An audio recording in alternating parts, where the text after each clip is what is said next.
الرحمن الرحیم الصلاۃ والسلام علیک یا رسول اللہ، الصلاۃ والسلام علیک یا حبیب اللہ، الصلاۃ والسلام علیک یا نبی اللہ وعلی آلک و اصحابک یا نور اللہ صلی اللہ تعالی علیہ وسلم۔ آج ہم خلاصۃ النو حصہ اول کا الدرس الحادی والثلاثون 31واں سبق شروع کر رہے ہیں، اور 31واں سبق یہ مفعول فیہ کا بیان ہے۔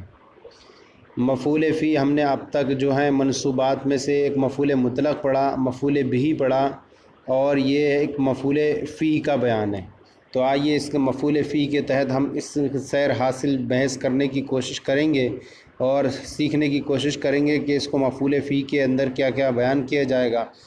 تو شروع کرتے ہیں، مفعول فیہ کی تعریف بیان کریں گے۔ یہاں پر فرماتے ہیں کہ جس جگہ یا وقت میں فعل واقع ہو، تو جس جگہ یا وقت میں فعل واقع ہو اسے مفعول فیہ کہتے ہیں۔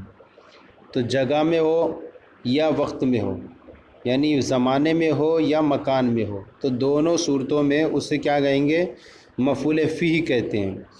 جیسے دخلت فی المدینۃ یوم الجمعہ، میں جمعہ کے دن شہر میں داخل ہوا، میں جمعہ کے دن شہر میں داخل ہوا۔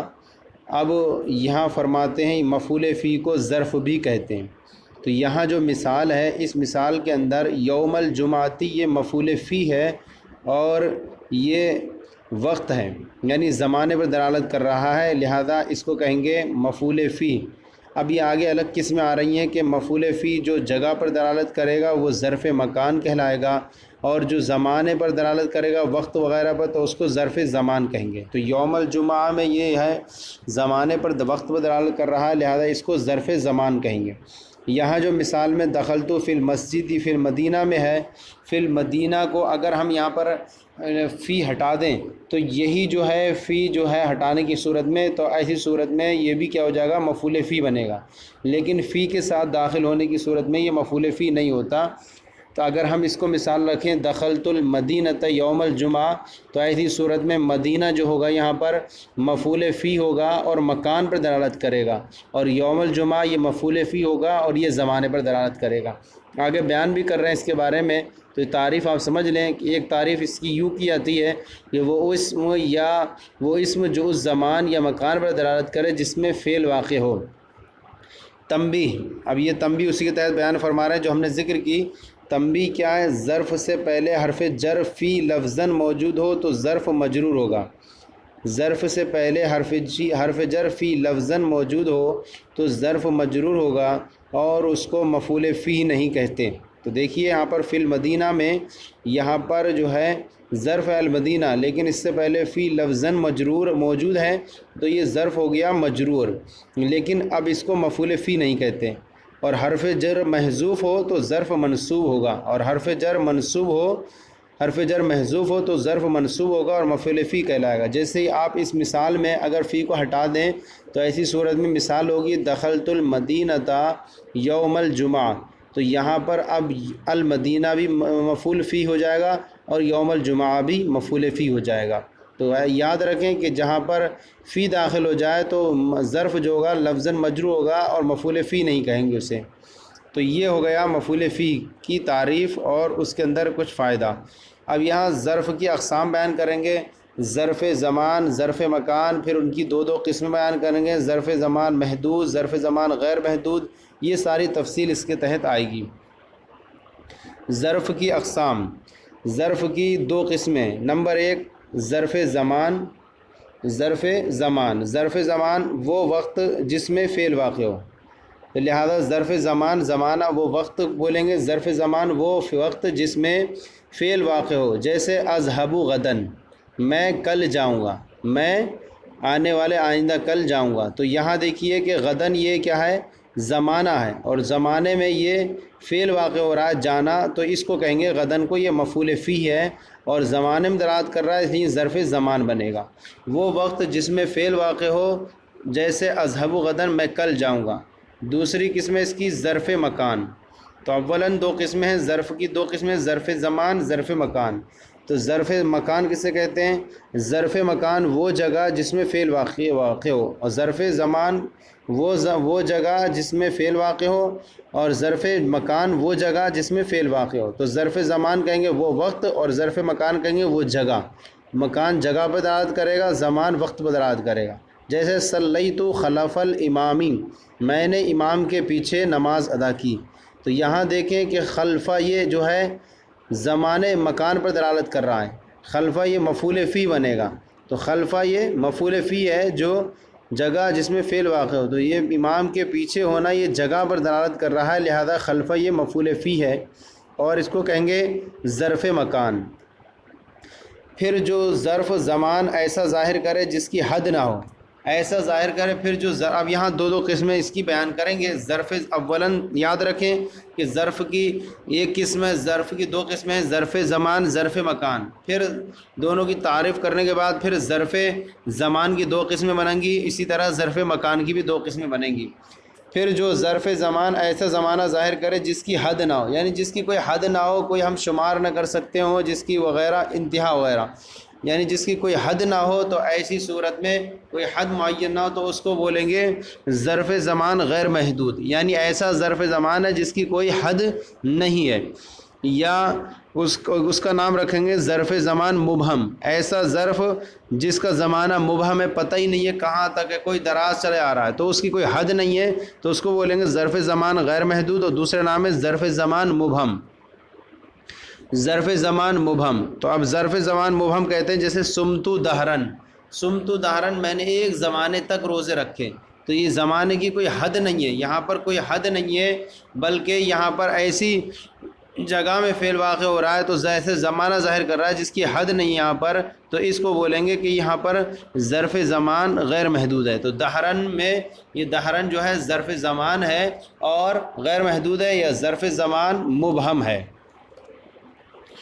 اور دوسری ہے اس کی تعریف کی جو ہم نے کہی تھی، اور جو ظرف زمان ایسا زمانہ ظاہر کرے جس کی حد ہو، بس اس کا برعکس ہے۔ تو دو تعریف رکھیں ہر ایک کی، اور دونوں میں تعریف میں ایک الٹا کر دیں۔ جیسے ظرف زمان محدود وہ ہے جس کی کوئی حد معین ہو، اور ظرف زمان ایسا زمانہ ظاہر کرے جس کی کوئی حد نہ ہو، اسے ظرف زمان محدود کہتے ہیں۔ تو دو قسم ہوئی، ظرف زمان محدود اور ظرف زمان غیر محدود۔ جو جس ظرف زمان ایسا زمانہ ظاہر کرے جس کی کوئی حد ہو، اسے ظرف زمان محدود کہتے ہیں۔ جیسے سمتو شہرن، میں نے ایک ماہ تک روزے رکھے، تو یہاں دیکھیں شہرن یہ جو ہے مفعول فی ہے اور ظرف زمان ہے، زمانے پہ دلالت کر رہا ہے، اور ایسے زمانے پہ دلالت کر رہا ہے جس کی حد ہے کہ مہینہ متعین ہے، اور حد اس کی معلوم ہے کہ ایک مہینہ۔ تو یہاں یہ کہیں گے کہ شہرن یہ ظرف زمان ہے اور محدود ہے، تو اس کی یہ دو قسمیں بن گئی ظرف زمان کی، ظرف زمان محدود، ظرف زمان غیر محدود، یا اس کا نام ہے ظرف زمان مبہم، دوسری ہے ظرف زمان محدود۔ اب اسی طرح جو ہے ظرف مکان کی بھی یوں ہی دو قسمیں، یوں ہی جو ظرف مکان ایسی جگہ ظاہر کرے جس کی حد نہ ہو، اسے ظرف مکان غیر محدود یا ظرف مکان مبہم کہتے ہیں۔ یوں ہی جو ظرف مکان، یعنی ایسا جو ظرف مکان ایسی جگہ ظاہر کرے جس کی حد نہ ہو، تو اسے ظرف مکان، تو وہاں پر جو ظرف زمان بولے تھے ہم نے، اور یہاں ظرف مکان، صرف نام مکان رکھ لینا، باقی وہی صرف معنی اس کا۔ تو یوں ہی جو ظرف مکان ایسی جگہ ظاہر کرے جس کی حد نہ ہو، اسے ظرف مکان غیر محدود یا ظرف مکان مبہم کہتے ہیں۔ تو وہی ہوا جو اوپر تھا ظرف زمان کی طرف، اس زمان کی ہٹا کر یہاں مکان رکھ لینا ہے۔ تو تعریف دونوں کی زمان اور مکان کی کیا ہے، مکان رکھنا ہے بس۔ یوں ہی جو ظرف مکان ایسی جگہ ظاہر کرے جس کی حد نہ ہو، اسے ظرف مکان غیر محدود یا ظرف مکان مبہم کہتے ہیں۔ جیسے جلستو امام الامیر، میں امام الامیر، میں امیر کے سامنے بیٹھا، میں امیر کے سامنے بیٹھا۔ تو اب یہاں پر دیکھیں کہ یہاں امیر کے سامنے ہونا، یہ امام جو ہے یہ ظرف زمان ہے، ظرف مکان ہے، اور اس کی کوئی حد نہیں ہے، تو ایسی جگہ پر دلالت کر رہا ہے جس کی حد نہیں ہے، تو اس کو ظرف مکان غیر محدود یا ظرف زمان مبہم کہیں گے۔ کہ امیر کے سامنے بیٹھنا، کتنا کیا بیٹھنا، کوئی حد نہیں ہے اس کی کتنی، تو ایسی صورت میں یہ امام جو ہوگا ظرف مکان غیر محدود ہوگا۔ اب اور جو ظرف مکان ایسی جگہ ظاہر کرے، اور جو ظرف مکان ایسی جگہ ظاہر کرے جس کی حد ہو اسے ظرف مکان محدود کہتے ہیں، اور جو ظرف مکان ایسی جگہ ظاہر کرے جس کی حد ہو اسے ظرف مکان محدود کہتے ہیں۔ جیسے دخلت دارن، میں گھر میں داخل ہوا، میں گھر میں داخل ہوا۔ تو یہاں دیکھیں دارن کی کوئی حد ہے، ایک دار ہوتا ہے جس کو چار دیواری کے نام سے یاد کیا جاتا ہے، تو وہ ایک گھر بنتا ہے، تو اس کی ایک حد ہوتی ہے، لہذا اس کو بولیں گے کہ یہ دارن جو ہے ظرف مکان ہے اور محدود ہے۔ تو یہ چار قسمیں ہوئی۔ اولاً یاد رکھیں کہ پہلے ظرف زمان، پھر ظرف مکان، پھر ظرف زمان کی دو قسمیں، ظرف زمان محدود غیر محدود یا ظرف زمان مبہم، پھر دوسری ظرف زمان محدود، پھر دو ظرف مکان کی دو قسمیں، ظرف مکان غیر محدود اور ظرف مکان محدود۔ یہ ہو گئیں، بیان ہو گیا۔ اب اس کے تحت کچھ قواعد و فوائد بیان کر رہے ہیں کہ ظرف مکان اور محدود میں کیا کیا کب لائیں گے فی وغیرہ۔ تو فرماتے ہیں نمبر 1 قواعد و فوائد میں ظرف مبہم، ظرف مبہم چاہے وہ زمان ہو یا مکان، ظرف مبہم چاہے وہ زمانہ ہو یا مکان ہو، سے پہلے فی لانا جائز نہیں ہے، فی لانا جائز نہیں ہے، لہذا اس سے پہلے فی نہیں لا سکتے، چاہے وہ مکان ہو یا زمان، ظرف مبہم ہونا چاہیے، یعنی ظرف مبہم غیر محدود۔ اب یہاں دیکھ لیں قمت امامہ دہرن، یہ امام جو ہے ظرف مکان ہے اور ظرف مکان غیر محدود ہے، یعنی مبہم جس کو بولتے ہیں، اور دہرن یہ ظرف زمان ہے اور یہ غیر محدود ہے، دہرن یہ ظرف زمان ہے اور غیر محدود ہے۔ تو اب یہاں پر دونوں مثالیں جمع کر دی یہاں پر، لہذا اس سے پہلے قمتو فی امامہ دہرن، دہرن وغیرہ فی نہیں لا سکتے ان کے درمیان میں، قمتو کے بعد، یا قمتو فی امامہ یا قمتو فی دہرن یہ نہیں لا سکتے، اس سے پہلے فی لانا جائز نہیں ہے۔ تو یاد رکھیں کہ ظرف مبہم چاہے وہ زمان ہو یا مکان، اس سے پہلے فی لانا جائز نہیں ہے۔ نمبر 2 ہے ظرف مکان محدود، ظرف مکان محدود سے پہلے فی لانا واجب ہے، جیسے قمت فی الدار، تو یہ فی الدار، الدار یہ جو ہے محدود ہے، دار اور یہ مکان ہے، مکان پر دلالت کرتا ہے، لہذا اس سے پہلے فی لانا واجب ہے۔ اسی لیے آپ دیکھ رہے ہیں قمت فی الدار، میں گھر میں کھڑا ہوا، لہذا دار ظرف مکان محدود سے پہلے فی آیا۔ پھر بیان فرماتے ہیں تیسرا نمبر قاعدہ ظرف زمان محدود، یہ تو ظرف مکان ہوا، اب ظرف زمان محدود سے پہلے فی لانا جائز ہے، ظرف زمان محدود سے پہلے فی لانا جائز ہے، یعنی فی لا بھی سکتے ہیں اور فی نہیں لا سکتے ہیں۔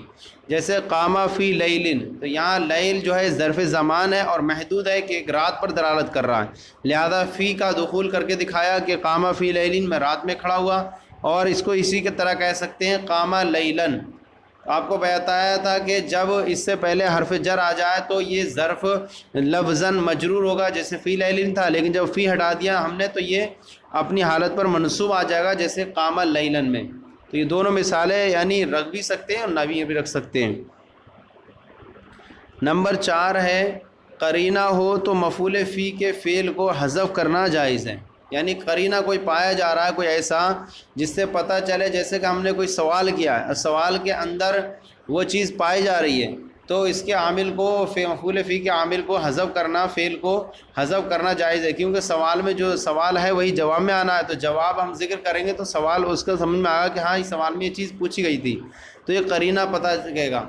تو قرینہ ہو تو مفعول فی کے فعل کو حذف کرنا جائز ہے، جیسے کوئی پوچھے متی تصوم، تم کب روزہ رکھو گے، تو یہاں تصوم یہ فعل ہے، اب یہ مفعول فی اور متا جو ہے مفعول فی ہے، تو مفعول فی کے فعل کو حذف کرنا جائز ہے جواب میں، اور جواب میں آپ کہیں، جواب میں کہا جائے غدن، تو صرف غدن ہی کہہ دیا جائے تو کافی ہو جائے گا، حالانکہ جملہ درست ہوگا، جملہ ہوگا تو اس کا معنی یہ ہوگا اصوم غدن، اصوم غدن یہ تھا جملہ، لیکن اگر صرف اصوم ہٹا کر غدن کہہ دیں گے تب بھی صحیح ہوگا، اور عامل یعنی اصوم کا حذف کر دیں گے تب بھی درست ہوگا، کیونکہ سوال کے اندر جو تصوم ہے وہ اس بات پر جلالت کر رہا ہے کہ غدن سے پہلے ہی جو ہے اصوم کا صیغہ ہی ہے۔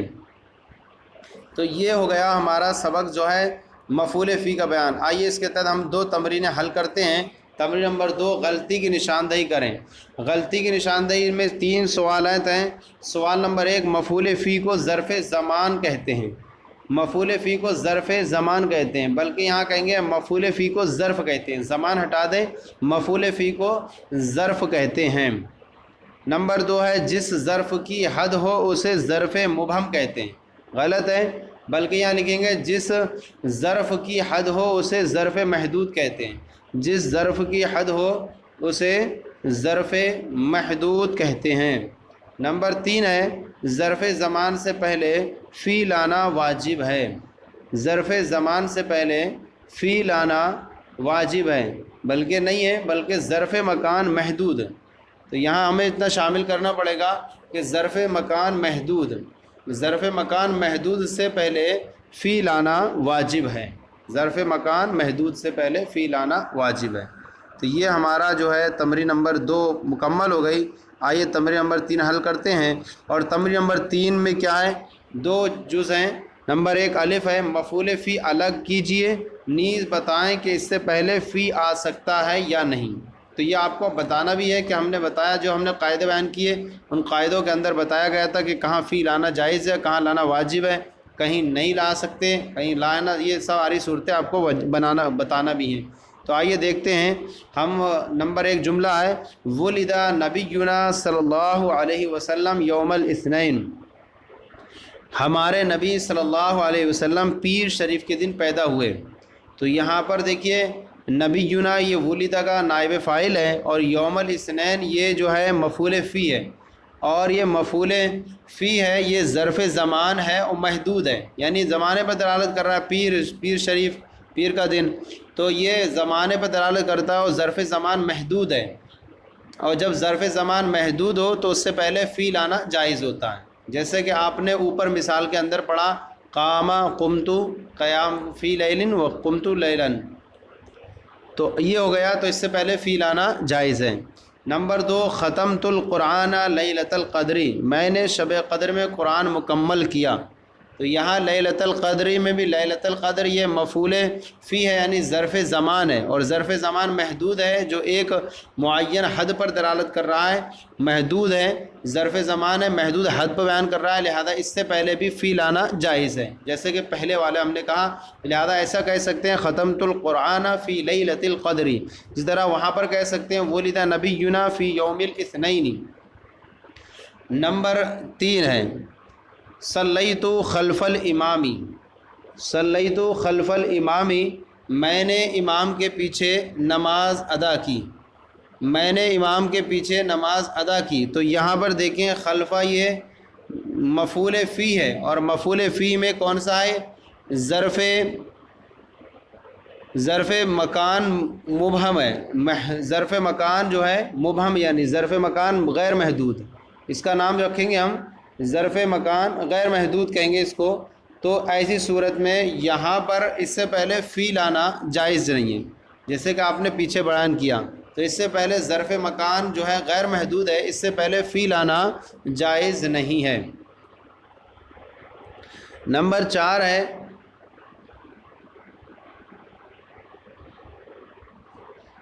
استیقظ وقت التہجد، میں تہجد کے وقت بیدار ہوتا ہوں۔ تو یہ وقت تہجد کا وقت، یہ ظرف زمان ہے، اور ظرف زمان محدود ہے، تہجد کے وقت پر دلالت کر رہا ہے متعین وقت پر، تو ظرف زمان محدود ہے، لہذا اس سے پہلے فی لانا جائز ہے، لہذا جہاں ظرف زمان محدود پر دلالت کرے تو اس سے پہلے فی لانا جائز ہوتا ہے، لہذا درست کریں گے، اس طرح لانے کا جواز بتا سکتے ہیں استیقظ فی وقت التہجد۔ نمبر 5 ہے اتل القرآن کل یوم صباحا، میں ہر دن صبح میں قرآن پاک کی تلاوت کرتا ہوں۔ تو یہاں کل یوم صباحا میں یہاں پر یوم جو ہے یہ ظرف زمان ہے اور محدود ہے، یہاں ایک دن پہ دلالت کر رہا ہے، اور جب ظرف زمان محدود ہو تو اس سے پہلے فی لانا جائز ہوتا ہے، لہذا یہاں ایسے کہہ سکتے ہیں اتل القرآن فی کل یوم صباحا۔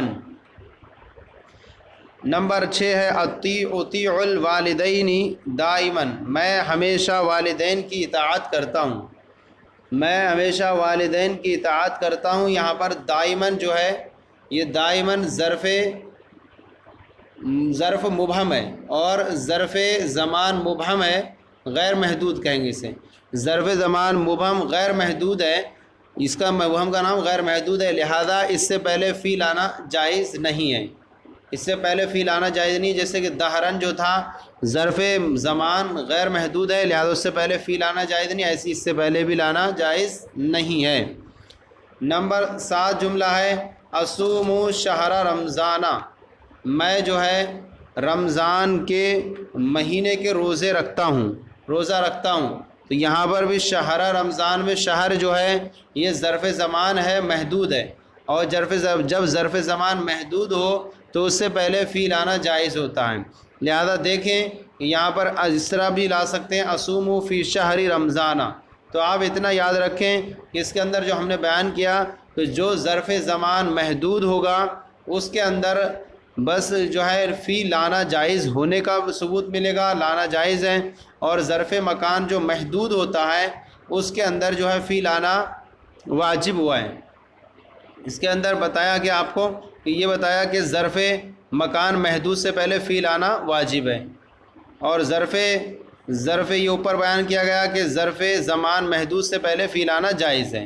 تو یہ ساری صورتیں آپ کو بیان کر دیں اس کے اندر. اب آئیے ہم غلطی کی نشاندہی نمبر 12 دیکھیے، درجہ ذیل جملوں میں غلطی اور اس کی وجہ کی نشاندہی فرمائیے. اس کی وجہ بھی ہمیں ذکر کرنا ہے اور نشاندہی کرنا ہے. نمبر 1 جملہ ہے اصلی مسجدن، اصلی مسجدن. یہاں پر ایک جملہ دیا ہے اصلی مسجدن، میں مسجد میں نماز ادا کرتا ہوں.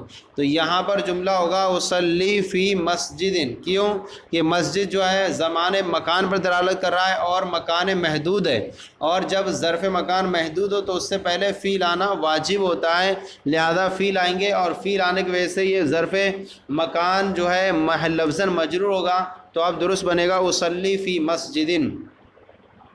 نمبر 2 ہے ارجعو فی غدن، ارجعو فی غدن.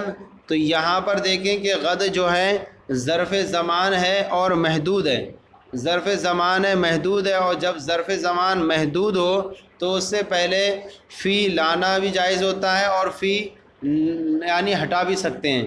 تو اب یہاں پر 2 صورتیں بنا سکتے ہیں اس کی. ارجعو فی کی وجہ سے تو اس کو غدن کو غدن کر دیں گے، مجرور ہو جائے، اور اگر فی ہٹائیں تو ارجعو غدن. تو اس طرح سے یہ جملہ ہو جائے گا.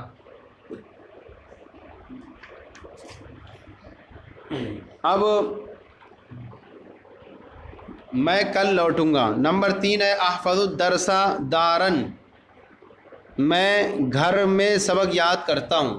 تو اب یہاں دار جو ہے یہ جو ہے ظرف مکان ہے اور محدود ہے، لہذا ظرف مکان محدود ہو تو اس سے پہلے فی لانا واجب ہوتا ہے، لہذا یہاں پر جملہ بنے گا احفظ الدرس فی دارن، میں گھر میں سبق یاد کرتا ہوں. تو دار یہ ظرف مکان ہے اور محدود ہے، اور جب ظرف مکان محدود ہو تو اس سے پہلے فی لانا واجب ہوتا ہے، لہذا احفظ الدرس فی دارن.